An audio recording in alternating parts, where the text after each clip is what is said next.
Welcome to the deep dive. Today, we're going to be looking at purpose-driven businesses. So we found this really great summary and evaluation of an HBR article.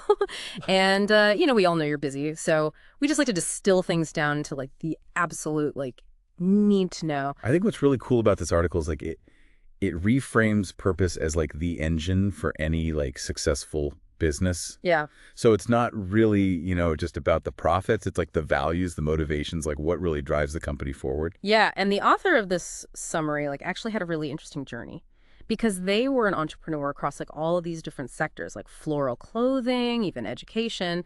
And they talked about how having a clear purpose was like their North Star. It guided all their strategic decisions across these wildly different markets. That's so interesting. And the article really kind of breaks it down into two roles, like defining the playing field and then reshaping the value proposition. Okay, so walk me through this playing field idea. What does that even mean? So imagine a company's launching a new line of electric scooters, but they didn't even consider existing players' regulations, consumer demand. That's a company that's totally misread the playing field. So defining the playing field is like taking that step back and really understanding the bigger picture of your industry. What are the trends? Who are the key players? How are all these different pieces interconnected? So it's not even just about you, it's about understanding the whole ecosystem you're a part of. Exactly. The source gives a great example, Mars Petcare and Purina Petcare. So both of these companies saw these trends like premiumization and this increasing focus on pet health. They knew they had to adapt. Yeah, that's so true. As a pet owner, I totally see that premiumization trend. My dog eats better than I do. But how did understanding these trends actually turn into business decisions? So they didn't just sit there with this knowledge, they actually took action. So both companies made some really strategic moves like mergers. They expanded into new international markets, and they even added new services like veterinary care. So they stayed true to their core purpose of serving pet owners. But they got creative and adjusted their approach to meet these evolving needs. Yeah, makes total sense. So defining the playing field is step one. What about reshaping the value proposition? So the value proposition is all about answering the question, what makes you stand out? Why should a customer choose you? And the article outlines 3 key ways companies can use their purpose to reshape that value proposition. So that's like responding to trends, building trust, and then focusing on their pain points. Let's dive into that responding to trends piece. The example that really stood out to me was this Swedish security company, Securitas AB. They saw how new technologies and cheaper labor was changing the entire security landscape. How did they adapt? They were really smart about it. They recognized if they didn't evolve, they'd be left behind. So instead of clinging to these old, outdated models, they started offering these bundled, customized security solutions that were much more aligned with what businesses actually needed. They even went a step further and they acquired other companies to strengthen their position and really meet those evolving customer needs. Wow, talk about proactive. They basically redefined what security meant in this changing world. And I feel like that's such a critical lesson, especially now with technology disrupting pretty much every industry. If companies don't adapt, they risk becoming dinosaurs. Totally. I think the example highlights just how crucial it is for companies to constantly be reassessing their value proposition, in light of these emerging trends. The business landscape is not static, it's dynamic. Yeah. And standing still can be fatal. That's a powerful image. Okay, so we covered responding to trends. What about building trust? How does purpose play into that? Trust is like the foundation of any strong relationship. And in business, building trust is essential, especially today when consumers are just flooded with choices and skepticism is high. Yeah, and it feels like trust goes way beyond just some flashy marketing slogan. Exactly. So the source actually uses the example of Mahindra Finance. It's this Indian financial services company that specifically works with rural communities. And they recognize that this market segment had very unique needs and challenges.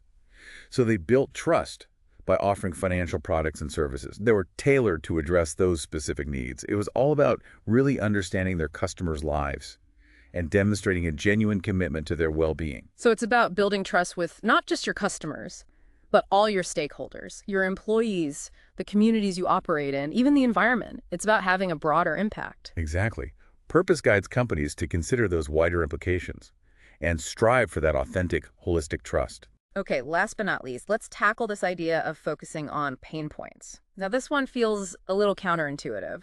Why would a company want to highlight its weaknesses? Shouldn't they be trying to sweep those under the rug? It might seem strange at first, But it's about using your purpose as this lens to honestly evaluate where you can improve. By acknowledging your weaknesses, you can actually leverage your purpose to find these creative solutions and turn those weaknesses into strengths. Think of it as like proactive problem solving, guided by your core values.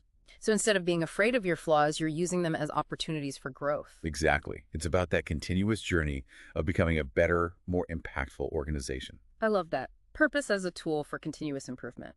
But how does a company actually go about developing and implementing this sense of purpose throughout the organization? Where do they even start?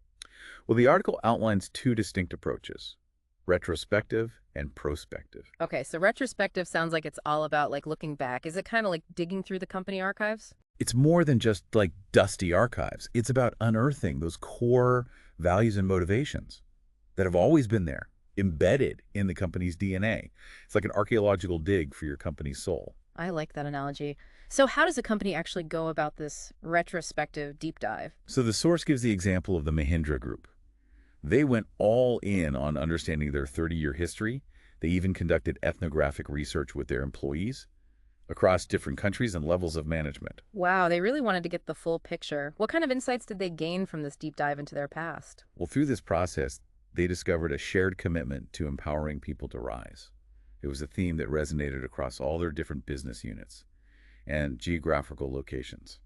This core purpose then became like a guiding principle for their future strategy and decision-making. So retrospective is about looking back to understand your roots. What about perspective? Does that mean like gazing into a crystal ball and trying to predict the future? Less about fortune-telling and more about strategically anticipating future opportunities and challenges. The perspective approach focuses on aligning your purpose with those emerging trends we were talking about earlier. So it's about being proactive and shaping your purpose to meet the needs of tomorrow. But how do you even begin to anticipate what those needs might be? It starts with asking the right questions.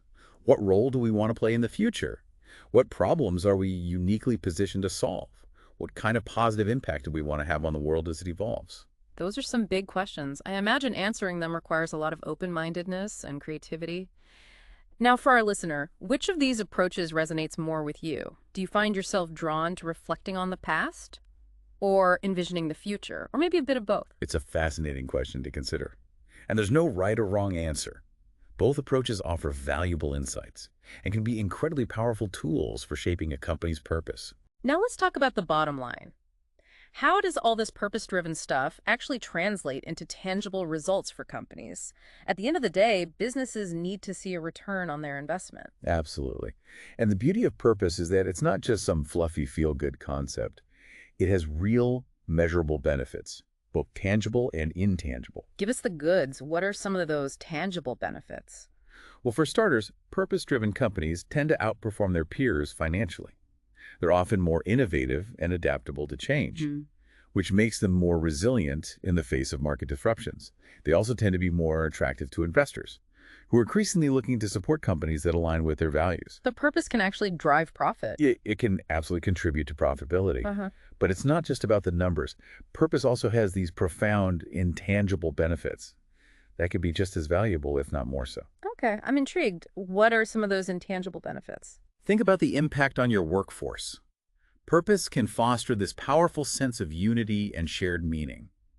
Within an organization, it can boost employee morale and motivation, leading to increased productivity and lower turnover. And externally, purpose can strengthen a company's reputation and brand image, attracting loyal customers who share those same values. So it's about creating a win-win for everyone involved.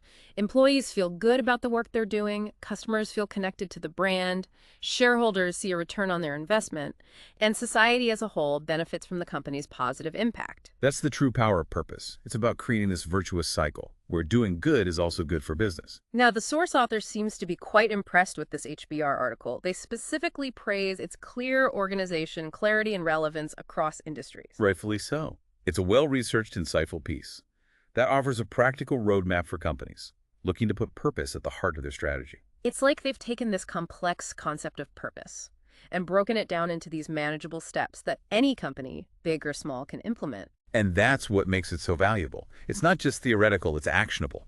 Okay, so let's do a quick recap for our listener. We've explored how purpose can act as this powerful engine for driving change and adaptability within a company. We talked about the two key roles of purpose, defining the playing field and reshaping the value proposition. We also unpack the two approaches to developing a sense of purpose.